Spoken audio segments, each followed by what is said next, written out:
और जिस तरह से हम जानते हैं कि लगातार 4 बजे स्वास्थ्य मंत्रालय प्रेस कॉन्फ्रेंस करता है और जो कोविड-19 को लेकर ताज़ा स्थिति है उसको लेकर जानकारी दी जाती है, उसके लिए नमस्कार। तैयारी होती है। आइए सुनते हैं। मैं रिक्वेस्ट करता हूं representative of the ministry of home affairs to start please. गृह मंत्रालय की तरफ से अपडेट आपके लिए ये है। राज्य सरकारों ने लॉकडाउन को लागू करने के लिए अपने प्रयास बढ़ा दिए हैं। जहां भी लॉकडाउन का उल्लंघन हो रहा है वहां वे उचित कार्यवाही कर रहे हैं।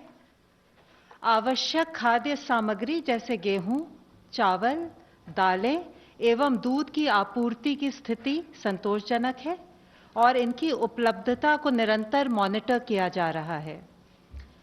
जैसा कि आप सबको पता है, माननीय प्रधानमंत्री जी ने 14 अप्रैल 2020 को राष्ट्र को संबोधित करते हुए 3 मई 2020 तक लॉकडाउन बढ़ाने की घोषणा की थी, जिसके अनुपालन में कल गृह मंत्रालय द्वारा विस्तृत दिशा निर्देश जारी किए गए हैं। गृह मंत्रालय ने सभी राज्यों एवं केंद्र शासित प्रदेशों को पत्र लिखकर इन दिशा निर्देशों को ग्राउंड लेवल पर क्रियान्वित करवाने तथा आम जनता के लाभ के लिए इनके व्यापक प्रचार पर जोर दिया है।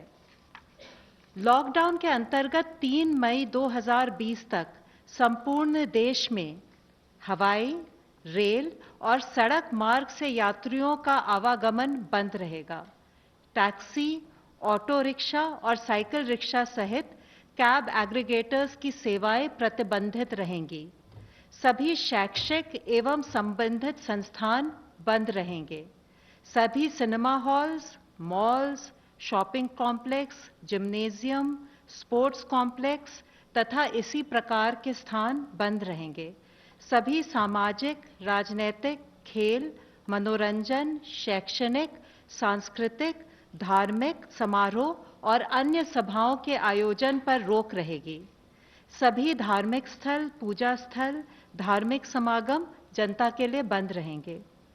जो क्षेत्र हॉटस्पॉट्स या कंटेनमेंट जोन नहीं है, वहां पर 20 अप्रैल से कुछ चुनिंदा गतिविधियों की अनुमति दी जा सकेगी, बशर्ते कि वहां पर मौजूदा दिशा निर्देशों एवं सोशल डिस्टेंसिंग का कड़ाई से अनुपालन किया जा रहा हो। इन चुनिंदा गतिविधियों को अनुमति देने का उद्देश्य यह सुनिश्चित करना है कि कृषि और संबंधित गतिविधियां पूर्ण रूप से कार्यात्मक रहें, ग्रामीण अर्थव्यवस्था अधिकतम दक्षता से कार्य करे इत्यादि। गृह मंत्रालय द्वारा विस्तृत दिशा निर्देश हमारी वेबसाइट पर उपलब्ध हैं। मैं आपके माध्यम से एक बार फिर लोकहित में लॉकडाउन को सफल बनाने के लिए कुछ नियमों का सार्वजनिक स्थानों पर और कार्यस्थलों पर कड़ाई से अनुपालन करने पर जोर देना चाहूंगी। अनिवार्य रूप से सभी सार्वजनिक और कार्यस्थलों पर फेस मास्क पहना जाए, सोशल डिस्टेंसिंग का पालन किया जाए, 5 से अधिक लोग सार्वजनिक स्थानों पर एकत्र ना हों, सार्वजनिक स्थानों पर थूके नहीं, शराब, गुटखा, तंबाकू की बिक्री को सख्ती से प्रतिबंधित किया जाए, कार्यस्थलों पर टेम्परेचर स्क्रीनिंग की जाए और सैनिटाइजर्स का प्रयोग किया जाए। बुजुर्ग और रोगग्रस्त व्यक्ति तथा छोटे बच्चों के माता-पिता को घर से कार्य करने के लिए प्रोत्साहित किया जाए। निजी और सार्वजनिक दोनों क्षेत्रों के सभी कर्मचारियों के लिए आरोग्य सेतु के प्रयोग को बढ़ावा और दिया जाए। आपसे अनुरोध है कि सभी राष्ट्रीय निर्देश और एसओपीज जो हमारे दिशा निर्देशों के साथ संलग्न हैं, उनको ध्यान से पढ़ें, उनके बारे में जानकारी बढ़ाएं और उनका पूर्णतया पालन करें। धन्यवाद। मिनिस्ट्री ऑफ हेल्थ की तरफ से मिस्टर लव अग्रवाल प्लीज। स्वास्थ्य मंत्रालय सभी स्टेक होल्डर्स के साथ मिलकर कोविड की इस लड़ाई में जुटा हुआ है। कल माननीय स्वास्थ्य मंत्री और स्वास्थ्य राज्य मंत्री ने भारत में कोविड-19 के कंटेनमेंट मेजर्स को लेकर हेल्थ फंक्शनरीज और साथ में वर्ल्ड हेल्थ ऑर्गेनाइजेशन के फील्ड ऑफिसर्स के साथ एक वीडियो कॉन्फ्रेंस की थी, जिसमें माइक्रो प्लान्स फॉर क्लस्टर और आउटब्रेक कंटेनमेंट के डेवलपमेंट के लिए जिला स्तर पर WHO अधिकारियों के साथ टेक्निकल कोऑर्डिनेशन किया जाए, उस पर विस्तृत चर्चा हुई। साथ ही स्वास्थ्य मंत्रालय WHO की national polio surveillance network team की सर्विसेज को यूटिलाइज करते हुए हमारी ऑनगोइंग सर्विलेंस को कैसे स्ट्रेंथन किया जाए, उस पर भी एक एक्शन प्लान बनाया गया। माननीय स्वास्थ्य मंत्री ने कन्फेडरेशन ऑफ इंडियन इंडस्ट्री द्वारा ऑर्गेनाइज्ड इंटरेक्शन में इंडियन इंडस्ट्री लीडर्स के साथ भी बातचीत की, जहां उन्होंने PM केयर्स फंड में योगदान देने के लिए इंडियन इंडस्ट्री को धन्यवाद दिया। साथ ही माननीय मंत्री जी ने उन्हें एश्योरेंस दिया कि सरकार उनके सामने आने वाली कठिनाइयों से अवगत है और इकोनॉमी के रिवाइवल के लिए किए जा रहे मेजर्स के द्वारा उनके कंसर्न्स को एड्रेस भी किया। इसके अलावा उन्हें कोविड के समय में हेल्थ केयर में मेक इन इंडिया के अवसरों का बेस्ट यूज करने के लिए एनकरेज किया, ताकि देश critical health care equipment provision में ज़्यादा रेजिलिएंट और आत्मनिर्भर हो सके। स्वास्थ्य मंत्रालय ने लॉकडाउन के दौरान सेफ ड्रिंकिंग वाटर प्रैक्टिसेस के लिए एक एडवाइजरी कल जारी की है, जिसके तहत पब्लिक हेल्थ डिपार्टमेंट को रिलीफ कैंप्स पर विशेष ध्यान देने और समाज के वल्नरेबल सेक्शंस के लिए पानी की सप्लाई बढ़ाने की सलाह दी गई है। क्लोरीन टैबलेट्स, ब्लीचिंग पाउडर और हाइपोक्लोराइड सॉल्यूशन के एप्रोप्रिएट यूज की एडवाइस भी दी गई है। स्वास्थ्य मंत्रालय ने सभी स्टेट्स और यूनियन टेरिटरीज को कोविड-19 के आउटब्रेक के दौरान इसेंशियल सर्विसेज हेल्थ सर्विसेज की डिलीवरी पर एक डिटेल्ड गाइडलाइंस को भी इशू किया है, जिसके तहत इन सेवाओं में जैसे कि मैटरनल और child health services, prevention and management of communicable health diseases, treatment of chronic illnesses शामिल हैं, ताकि उनके कॉम्प्लिकेशंस को अवॉइड किया जा सके और इमरजेंसीज को एड्रेस किया जा सके। हेल्थ केयर वर्कर्स को इन सब बीमारियों के बारे में कार्य करते हुए सेफ्टी इंश्योर करा जाए, उसके बारे में रिक्वेस्ट की गई है। कोविड डेडिकेटेड फैसिलिटीज़ के अलावा रिमेनिंग फैसिलिटीज़ ऐसी सेवाएं प्रदान करती रहेंगी। नॉट फॉर प्रॉफिट और प्राइवेट सेक्टर को भी ऐसे कार्य में इन्वॉल्व किया जाए, उसके लिए स्टेट गवर्नमेंट से कहा गया है। ओवर क्राउडिंग को रोकने के लिए टेली हेल्थ सर्विसेज को प्रमोट करना चाहिए।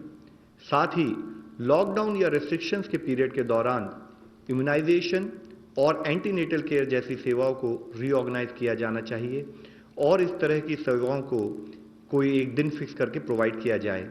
ये सर्विसेज देते समय भी फिजिकल डिस्टेंसिंग और रिक्वायर्ड इन्फेक्शन प्रिवेंशन प्रोटोकॉल को फॉलो करना चाहिए। Pregnant women, children with malnutrition, TB, leprosy, HIV, viral hepatitis, pulmonary diseases या डायलिसिस जैसी जितनी भी सेवाएं हैं, उनको हमारे सब हेल्थ सेंटर और हेल्थ एंड वेलनेस सेंटर के प्राइमरी हेल्थ केयर टीम उनको मॉनिटर करें और उनके द्वारा हम ये सर्विसेज प्रोवाइड करें, उसके लिए आदेश जारी किए गए हैं।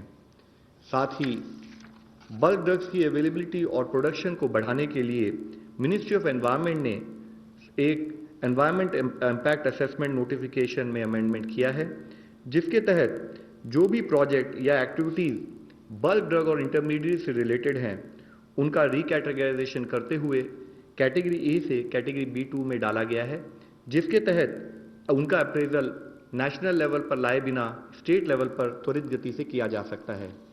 इसके द्वारा भारत सरकार जो चाहती है कि इंपॉर्टेंट मेडिसिन और ड्रग्स की अवेलेबिलिटी बढ़े, और यह अमेंडमेंट 30 सितंबर से जिन्होंने भी कोई भी प्रपोजल दिया है उस पर लागू होगा। आज स्टेट रेगुलेटरी बॉडीज इस कैटेगरी के तहत 100 से अधिक प्रपोजल की समीक्षा कर रही है, जो डिसीजन मेकिंग के डिफरेंट लेवल पर है। अब तक टोटल 1489 पीपल हैव रिकवर्ड, और अगर हम देखें तो एक दिन के अंदर 183 लोग रिकवर हुए हैं। भारत में कंफर्म केसेस की संख्या में टोटल 941 नंबर्स का इंक्रीज नोट किया गया है और टोटल पॉजिटिव केसेस 12,380 12,380 हैं। अब तक टोटल रिपोर्टेड डेथ्स 414 हैं, जिसमें से 37 deaths have been reported in last 1 day. मैं आप लोगों की दृष्टि में लाना चाहूँगा, हमारी इस लड़ाई में, हमारे इस एफर्ट्स में अभी तक भी फील्ड लेवल पर किए हुए एक्शन के तहत 325 ऐसे जिले हैं जहां पर कोई भी केस नहीं आया है। हमारी केस फैटेलिटी रेट अगर 3.3% है, तो हमारी percentage of people who have recovered so far is around 12.02%। साथ ही फील्ड लेवल पर जो कुछ ऐसे जिले जहां पर इससे पहले केसेस आए थे, लेकिन फील्ड एक्शन के द्वारा उनको कंट्रोल और उनके कंटेनमेंट से संबंधित जो काम हुआ है, उसके तहत माही इन पुडुचेरी एक वह जिला है जहां पर पिछले 28 दिनों से कोई फर्दर पॉजिटिव केस नहीं आया है। इसके साथ ही 27 ऐसे जिले हैं उन 17 राज्यों में जहां पर पिछले 14 दिनों से कोई पॉजिटिव केस नहीं आया है, जिसमें है कि पटना बिहार से, नादिया वेस्ट बंगाल से, प्रतापगढ़ राजस्थान से, गिर सोमनाथ पोरबंदर गुजरात से, भद्राद्री कोथागुडम तेलंगाना से, साउथ गोवा गोवा से, उत्तराखंड से Pauri Garhwal, Pilibhit in UP, Rajouri in Jammu Kashmir, west Imphal in Manipur, Bilaspur, Durg, Rajnandgaon Raipur में, छत्तीसगढ़ में, पुडुचेरी में जैसे मैं बता चुका हूं माहे, ऐजवाल वेस्ट जो है मिजोरम में, देवनगिरी, कोडगु, तुमकुर, उडुपी और बेल्लारी कर्नाटका में, वायनाड, कोट्टयम केरला में, एसबीएस नगर पंजाब में, हरियाणा में पानीपत और मध्य प्रदेश में शिवपुरी। मैं आप सबसे यही रिक्वेस्ट करना चाहूँगा कि फील्ड लेवल पर जो कंटेनमेंट का ये प्लान ऑफ एक्शन इंप्लीमेंट हो रहा है उसके रिजल्ट हमें दिखने लगे हैं। लॉकडाउन, सोशल डिस्टेंसिंग और कंटेनमेंट मेजर्स के इस कंबाइंड एफर्ट से अगर हम लोग इसी तरीके से इस सतत प्रयास में लगे रहेंगे तो हमें सफलता जरूर मिलेगी। धन्यवाद। ICMR representative please. आज तक हमने 2,90,401 लोगों की टेस्ट की है। उनमें से 30,043 यानी 30,043 इनकी टेस्ट कल हुई। उसमें 26,331 जो थे वो ICMR नेटवर्क के जो 176 लैब्स है उनमें हुआ है। 3,712 ये प्राइवेट लैब्स में हुआ है जिनकी संख्या अभी 78 है और उनके कलेक्शन सेंटर्स ये 16,000 सिटीज़ के अंदर पाए जाते हैं देश भर में। ये जो कैपेसिटी का बार बार इशू आता है, अभी आपने देखा कि 26,331 वो नेटवर्क में से हुए हैं। हम अगर 9 घंटा काम करते हैं जैसे एक शिफ्ट में करते हैं तो हमारी अभी जो लैब की कैपेसिटी है वो 42,418 है और अगर हम उसको बढ़ा के 2 शिफ्ट में कर दें तो 78,227 लोगों की टेस्ट हम हर दिन कर सकते हैं। दूसरी बात जो बार बार पूछ रहे थे सब, रैपिड टेस्ट किट्स आए क्या? 2 किस्म के रैपिड टेस्ट किट्स आज आ चुके हैं। एक लिवजॉन करके कंपनी का है, एक वॉन्फ्लो करके कंपनी का है। ये जो टेस्ट किट्स हैं इनकी संख्या लिवजॉन की 2 लाख और वॉन्फ्लो की 3 लाख है। इन दोनों किट में थोड़ा सा फर्क है। फर्क यह है कि लिवजॉन का जो किट है, लिवजॉन का किट और वॉन्फ्लो के किट में IgG और IgM 2 अलग बैंड्स आते हैं क्या? एक इसमें दोनों बैंड एक साथ होते हैं, जिसके बारे में हम थोड़ी चर्चा करके देखें। इन दोनों किट्स की सेंसिटिविटी 80% से ज़्यादा है और स्पेसिफिसिटी भी तकरीबन 84% से ऊपर ही है। तो जिस ढंग से इनका जो क्लेम है कि ये टेस्ट अच्छे हैं, शायद उसका पहला इस्तेमाल होगा और हमको खुद को भी उसके बारे में फील्ड कंडीशंस में का पता चल जाएगा। अब जब इन चीज़ों की हम बात करते हैं तो 2 चीज़ें समझना ज़रूरी है। ये सीरोलॉजिक किट्स हैं। अब जब हम सीरोलॉजिक किट्स बोलते हैं, जो एंटीबॉडी देखने के किट्स जिसको हम अभी रैपिड किट करके ज़्यादा जानते हैं, वो किट्स के बारे में हमको थोड़ा समझना पड़ेगा। मेरे शरीर में अगर विषाणु गया तो मुझे क्या दिखेगा? सबसे पहले मेरे नेजल स्वैब या ओरल फेरेंजियल स्वैब, जहाँ से स्वैब जो हम लेते हैं उसमें विषाणु नज़र आएगा। मैं अगर और 8 दिन रुकूं, 8 दिन के बाद में मुझे क्या दिखाई देगा कि जैसे मुझे लक्षण आना शुरू हो जाएंगे, उन विषाणु की संख्या ये मेरे गले में या नाक में रहे वो सबसे ज़्यादा होती है जब लक्षण आते हैं। जब उसके बाद में ये गिरना शुरू हो जाती है। अब उस वक्त एंटीबॉडी को क्या होगा? अब थोड़ा एंटीबॉडी के बारे में हम समझ लें, यानी वो क्लैरिटी हमको लोगों तक पहुंचाने आएगी। मेरे शरीर में अगर कोई विषाणु गया तो वो विषाणु को लड़ने के लिए मेरा शरीर कुछ शस्त्र तैयार करता है, जिनको हम साइंटिफिक भाषा में एंटीबॉडी बोलते हैं। ये एंटीबॉडी जो होती है, जैसे अगर मुझे बताना है, समझो इस किस्म का विषाणु है तो एंटीबॉडी इससे एग्जैक्टली उल्टी होती है, वो इस किस्म की रहेगी और उसको चिपक जाएगी तो वो विषाणु नाकाम हो जाएगा। अब हमको एक समझना है, इनमें टाइप्स होते हैं। सबसे पहली एंटीबॉडी जो आती है वो IgM किस्म की एंटीबॉडी आती है। ये जो IgM किस्म की जो एंटीबॉडी होती है, ये ज़्यादा दिन रुकती नहीं, थोड़े दिन के बाद में चले जाना अपेक्षित रहता है। IgM एंटीबॉडी जैसे आती है तो हमको पता चलता है कि ये इन्फेक्शन रिसेंट है, ऐसे में लगा है। जब IgG एंटीबॉडी आएगी तो मुझे ये पता चलेगा कि मेरी प्रतिकार शक्ति अच्छी हो रही है। इसका मायना सिर्फ IgG अगर मुझे दिखा और IgM नहीं दिखा तो मैं ये समझ सकता हूँ ये पुराना इन्फेक्शन है। अब इतना मैंने क्यों बताया, उसके दो कारण हैं। जब हम रैपिड एंटीबॉडी टेस्ट करेंगे तो ये rapid antibody test early diagnosis के लिए नहीं है। ये लोगों ने समझना बहुत ज़रूरी है। अर्ली डायग्नोसिस को क्यों नहीं है कि हमने 10 दिन होने के बाद में या ऑलमोस्ट 2 हफ्ते होने के बाद में समझो मैंने एंटीबॉडी टेस्ट की तो 80% लोगों में ही सिर्फ वो एंटीबॉडी दिखती है। इसका मतलब मेरा डायग्नोसिस 20% में मैं सिर्फ एंटीबॉडी इस्तेमाल करूं तो 15 दिन होने के बाद में भी मैं बोल नहीं पाऊंगा।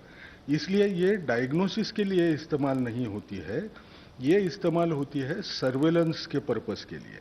सर्वेलेंस यानी क्या, जैसे अग्रवाल साहब बार बार आपको ये बता रहे हैं कि हॉटस्पॉट्स होते हैं। अब ये हॉटस्पॉट पे आपको अगर नज़र रखना है तो यहाँ ये बढ़ते जा रहा है या कम होते जा रहा है ये अगर मुझे देखना है तो मैं ये एंटीबॉडी टेस्ट पीरियोडिकली करके मैं जान सकता हूँ।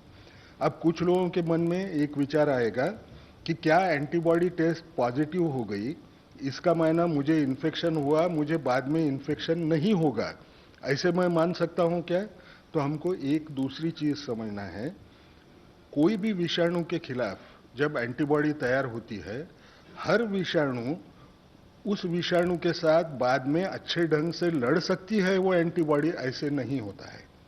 उदाहरण के तौर पे देता हूँ, मुझे अभी यहाँ हिंदी में क्या बोलते हैं मालूम नहीं, वैरिसेला जोस्टर करके जो चिकन पॉक्स जो होता है ना, चिकन पॉक्स की जो बीमारी होती है उसमें जो एंटीबॉडी एक बार तैयार हो जाए तो इतने अच्छे दर्जे की होती है, इतनी अच्छी क्वालिटी होती है कि जिंदगी भर बाद में नए सिरे से ये चिकन पॉक्स आपको कभी होता नहीं।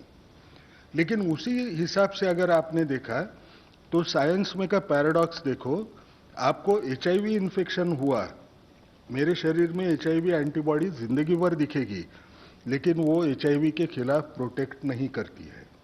तो एंटीबॉडी दिखे भी तो हम ये नहीं समझ सकते हैं कि इसका मायना मुझे हुआ ही नहीं है।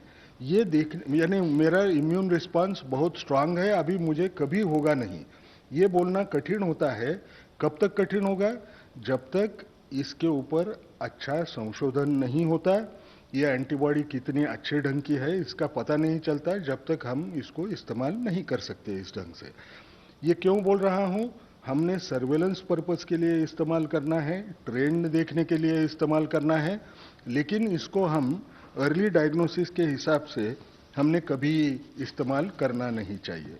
अब दूसरी बड़ी बात कि हम जब ये एंटीबॉडी टेस्ट के इंडिकेशन बोल रहे हैं कि ये सर्वेलेंस में इस्तेमाल करते हैं, तो फिर एक बार हम याद करवा के देख लें कि ये RT-PCR जो है पहली वायरोलॉजिक टेस्ट हम किन किन लोगों को दे रहे हैं। अब अगर मैं आपको बोलूं, फिर पुरानी याददाश्त आपको दिलवा दूं कि ये जो टेस्ट किट है, ये जो टेस्ट है किस किस को ऑफर होती है? जो भी ऐसी जगह से इंटरनेशनली आया है जिनको 14 दिन में वो वहाँ गया था जहाँ ये बीमारी ज़्यादा फैली हुई थी, उसको ऑफर हो सकती है, उसको अगर उसके लक्षण दिखाई दे तो। लेकिन आज के तौर पे ये क्राइटेरिया रिलैक्स्ड है, लेकिन कभी ना कभी तो भी, क्योंकि ये अभी तो लॉकडाउन चालू है, इंटरनेशनल फ्लाइट्स नहीं है, कभी ना कभी तो भी ऐसे होगा, फिर हम खुल जाएं, उस वक्त ये क्राइटेरिया फिर लगेगा, इसलिए उसको अभी भी रखे हैं।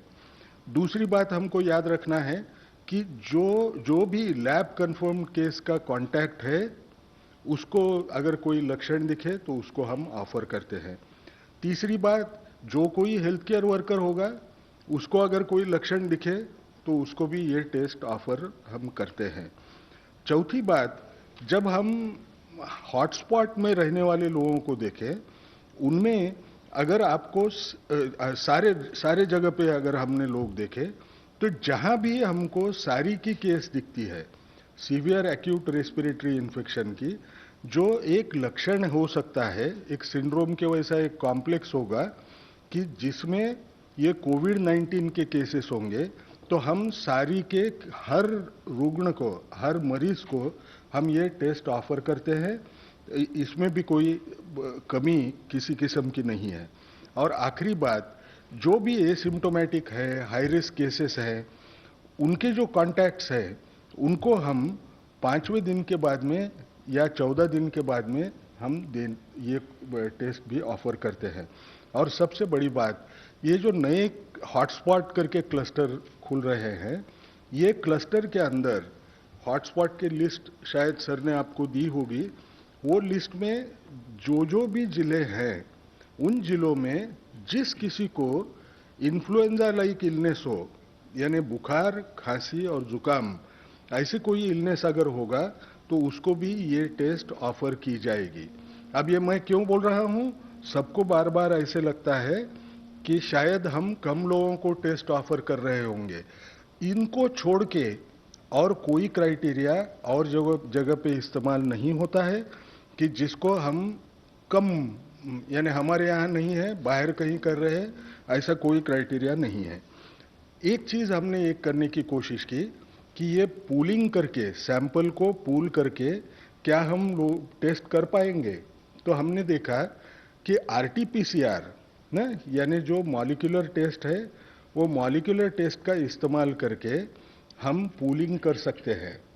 पूल्ड इसलिए कर सकते हैं क्योंकि उसकी कीमत कम हो जाएगी, नतीजा वही मिलेगा। ये कहाँ कर सकते हैं, जहाँ जहाँ जो डिस्ट्रिक्ट्स में इन्फेक्शन नहीं है, उस जगह पे आया है क्या ये अगर देखना है, तो जिन जिलों में 2% से कम सीरो पॉजिटिविटी रेट है, वहाँ 5 सैंपल का पूलिंग करके हम टेस्ट कर सकते हैं। अगर वो पूल पॉजिटिव पाया गया तो हम ये पांचों के पांचों अगर टेस्ट करें तो हमको उसमें इकोनॉमिक बेनिफिट भी हम रख सकेंगे। सारे लोगों की टेस्ट करने की हमको ज़रूरत भी नहीं आएगी। इसका मायना क्या हुआ कि आज जो हम टेस्ट कर रहे हैं उसके क्राइटेरिया भी बाहर जैसे हैं वैसे हैं। आज हमारा जो नेटवर्क है वो पूरा के पूरा नेटवर्क पूरे देश भर फैला हुआ है।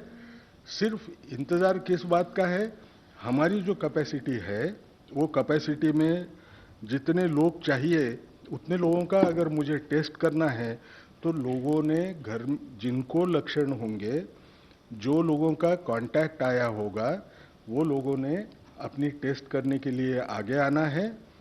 पहले ही मैं बता चुका हूं कि 3-4 दिन पहले हमारे पास 6 हफ्ते टेस्ट करने के उतना स्टॉक था। आज हम ये बोल सकते हैं कि जैसे मैंने कल बताया, आज तकरीबन 8 हफ्ते तक हमको चिंता करने की ज़रूरत नहीं है। हम लोगों की टेस्ट कर सकते हैं। सिर्फ रैपिड टेस्ट जो है ये डायग्नोसिस के लिए नहीं है, क्योंकि ये टेस्ट अब आई तो सब लोग लिखना शुरू करेंगे।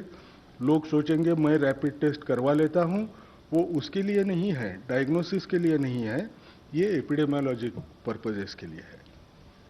Thank you. I think in detail you have elaborated on the infrastructure support system, Mr. Rajiv Jain. I'll give you a brief overview of the commendable work done by some of the infra ministries to aid in the fight against COVID-19. You are aware that Ministry of Civil Aviation core group was formed with important stakeholders for undertaking Lifeline Udan initiatives to transport essential medical cargo to remote parts of the country to support India's war against COVID-19. A hub and spoke Lifeline services were started from 26th March to 2020. Air India, Alliance Air, Indian Air Force and private carriers, they're operating flights to deliver essential items, including medical supplies with special focus on the Northeast region, island territories and the hill states. Air India and Indian Air Force collaborated primarily for J&K, Ladakh, Northeast, and other island regions. Helicopter services, including Pawan Hans Limited, have been operating in J&K, Ladakh, and Northeast region, transporting critical medical cargo and patients. So far, 247 flights have been operated under Lifeline Udan by Air India, Alliance Air, Indian Air Force, and private carriers. 154 of these flights have been operated by Alliance Air. Cargo transported till date is more than 418 tons. Aerial distance covered by Lifeline Udan flights till date is more than 2.45 lakh kilometers. An air bridge has been established with China with effect from 4th April 2020 for transportation of pharmaceuticals, medical equipment, and COVID-19 relief material. Within South Asia, Air India transported medical supplies to Colombo.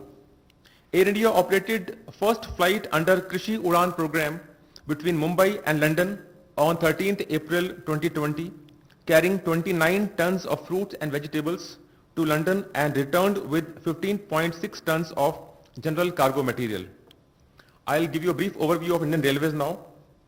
Reaching out to those in need, over 16 lakh free meals have been served by railways till 15th April 2020. From 24th March 2020 to 14th April 2020, more than 8 lakh wagons carried supplies to keep the supply chain functional. Of these, more than 5.15 lakh wagons carried essential commodities like food grains, salt, sugar, milk, edible oil, onion, fruits and vegetables, petroleum products, coal, fertilizers, etc. throughout the country. In order to supplement the national health care efforts to fight COVID-19, 5,000 beds in 17 dedicated hospitals and 33 isolated hospitals blocks in railway hospitals have been identified for treatment of COVID-19 patients. Over 10,500 quarantine beds have been made available across the Indian Railways to fight COVID-19. Over 5,000 train coaches to serve as quarantine isolation facilities for up to 80,000 beds have been created in quick time for any contingency related to COVID-19 fight back. So far as Indian Posts are concerned, India Post has leveraged its vast network of more than 1.5 lakh post offices and 4 lakh postal employees on ground to provide delivery of essential services to the citizens at their doorsteps in the remotest corners of the country. Broadly speaking, the department has been focusing on the supply chain and the last mile delivery of essential services as well as the provision of basic postal and financial services. Leveraging its first mile and last mile connectivity and its supply chain and logistics infrastructure, India Post has used cargo flights and its own fleet of Red Mail motor vans to deliver essential items including medicines, COVID-19 testing kits and medical equipment including ventilators. Around 1.3 crore post office saving bank transactions were carried out involving more than 21,000 crores apart from 52 lakh India Post payments, bank transactions involving around rupees 1,500 crores, AEPS transactions worth more than rupees 120 crores served around 5 lakh customers at the doorsteps. Around 26 lakh mail articles were delivered apart from payment of about 10 lakh money orders. Last is Ministry of Road Transport and Highways. It has been ensured that no payments are delayed due to the closure of office and the payments are released to contractors, consultants, vendors in a time-bound manner using digital payment platforms. About rupees 10,000 crores has been released by NHAI to various contractors, consultants and vendors clearing their pending bills during the lockdown period.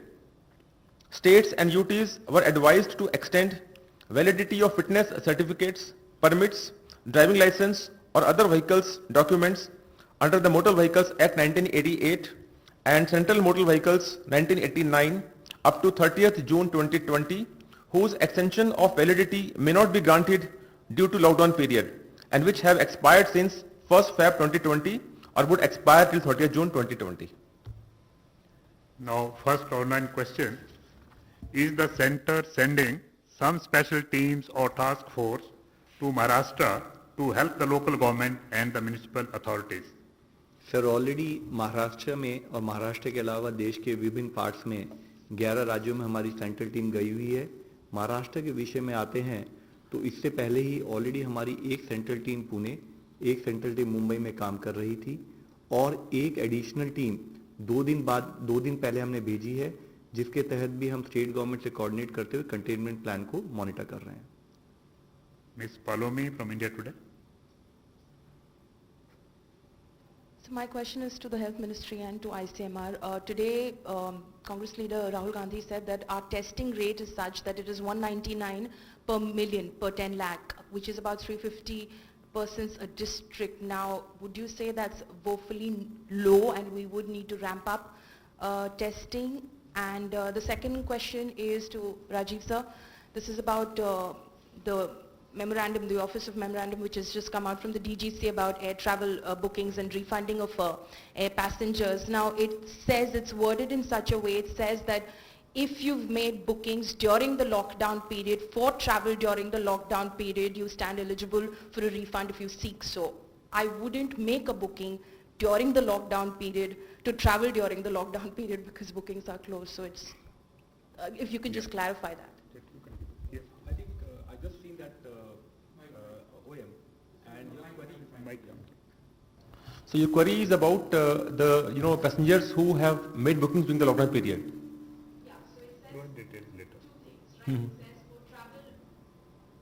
During the lockdown period of 25th March to the 14th of April, you can seek a refund if you've made a booking during that period for travel during that period, and if you made a booking between 25th of March to the 14th of April to travel during the second lockdown period, which obviously now the lockdown has been announced. I think you're not booking during when it's closed. There must be some wording then in the interpretation. We'll have to get back and we'll clarify. Yeah, sure.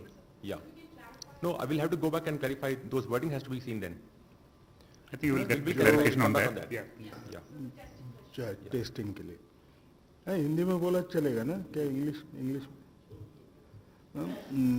हम अगर देखें ना, अभी globally अगर देखें तो Japan में एक आदमी पॉजिटिव पाने के लिए उनको वो 11.7 लोगों की टेस्ट करते हैं जापान में, which is one of the highest that you can see. Italy में 6.7 टेस्ट होते हैं तो एक आदमी पॉजिटिव पाया जाता है। अमेरिका में 5.3 टेस्ट करना पड़ता है, एक आदमी पॉजिटिव पाया जाता है। यूके में 3.4 एक आदमी पॉजिटिव पाया जाता है। हमारे देश में हम तकरीबन 24 टेस्ट कर रहे हैं एक आदमी पॉजिटिव पाने के लिए। हमको ये समझना पड़ेगा कि 24 अगर हमको पूछा तो 24 यानी 23 लोगों की टेस्ट तो हम ऐसे ही वो निगेटिव आ रहे हैं, फिर भी हम कर रहे हैं। तो नंबर्स के इसमें ये कहना बहुत कठिन रहेगा, क्योंकि हमारा पॉपुलेशन बेस अगर आप पकड़े तो वो तो 135 करोड़ 30 करोड़, वो पॉपुलेशन बेस को सब वल्नरेबल उतने नहीं है।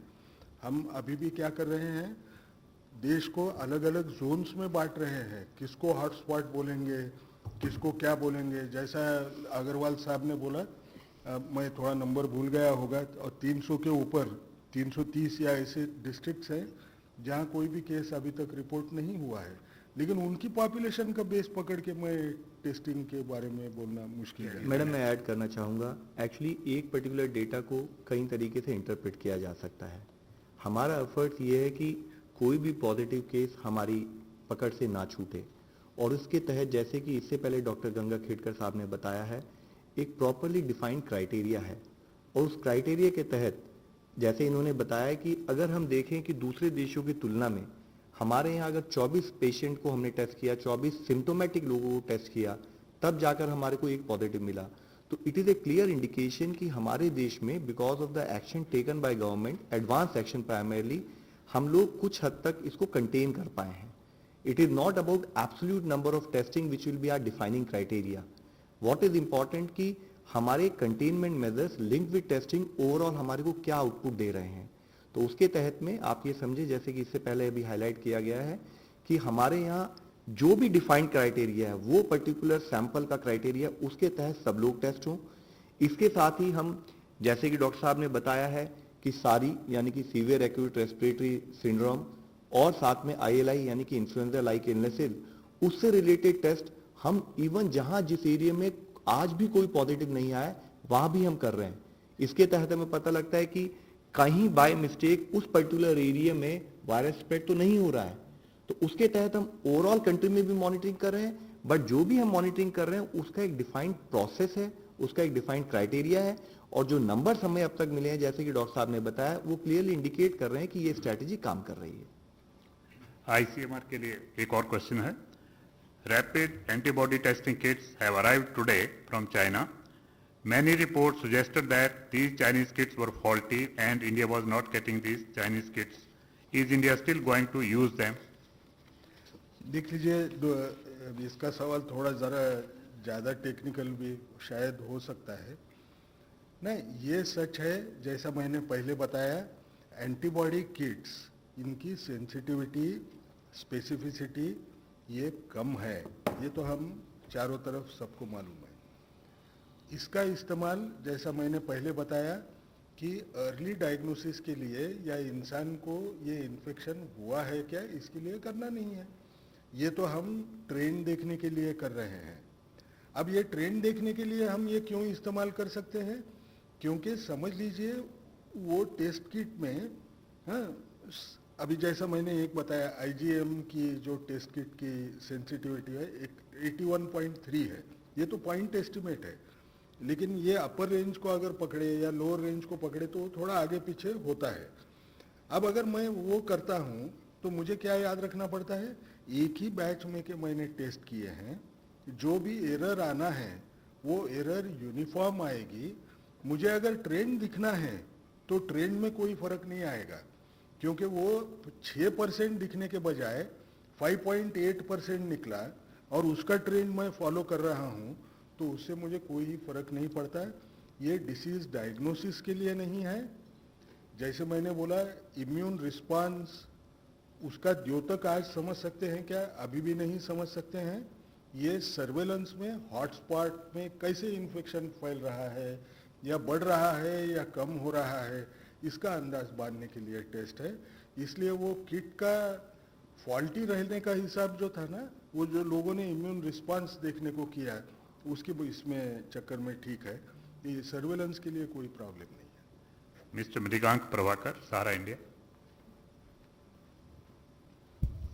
सर मेरा से है, टेक्नोलॉजी के इस्तेमाल के लिए आप लोगों से अप्रूवल मांगा है, तो अप्रूवल आप दे क्या? नहीं, इसके बारे में थोड़ा सा कंफ्यूजन है। ICMR DCGI के वैसे अप्रूवल देने वाली बॉडी नहीं है। हम हमारा एक प्रोटोकॉल बनाए हैं, वो प्रोटोकॉल वेबसाइट पे लगाए हैं। जिन लोगों को हमारे प्रोटोकॉल के हिसाब से अगर रिसर्च करना है तो उनको हम साथ लेके इकट्ठा रिसर्च करेंगे।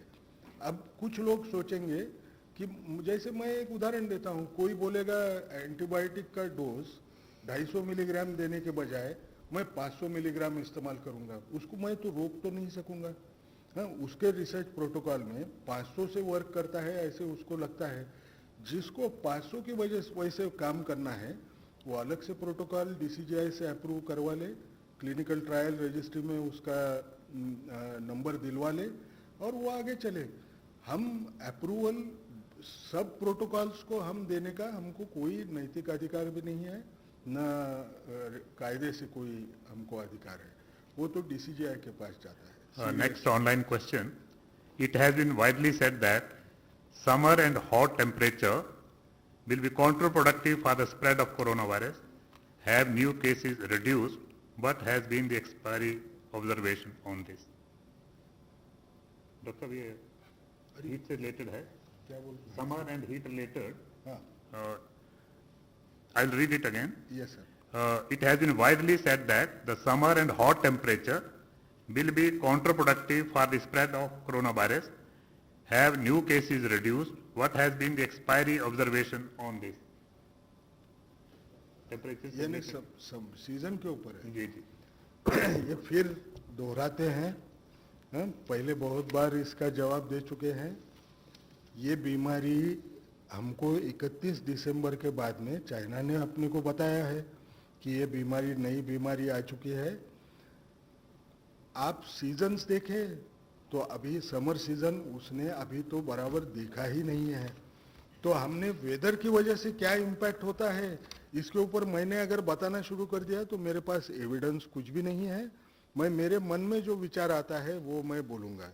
लेकिन जब हम सारे लोगों से जब बोलना चाहते हैं कि ये क्या होगा, कैसे होगा, और मेरे पास अगर सबूत न हो तो उस पर मैंने भाष्य करना गलत है। हम उसको देख सकते हैं ये समर सीजन में क्या होगा। सबको ऐसे लगता है समर में वो जल्दी सूख जाएगा, अगर ड्रॉपलेट्स कहीं गिरे तो उससे इन्फेक्शन होने का चांस कम हो जाएगा। लेकिन अगर ये सही है तो हमको दिखना चाहिए, अगर दिखा तो हम बोलेंगे, अगर नहीं दिखा तो नहीं है। क्या करें। Last question mister Kundan TV9।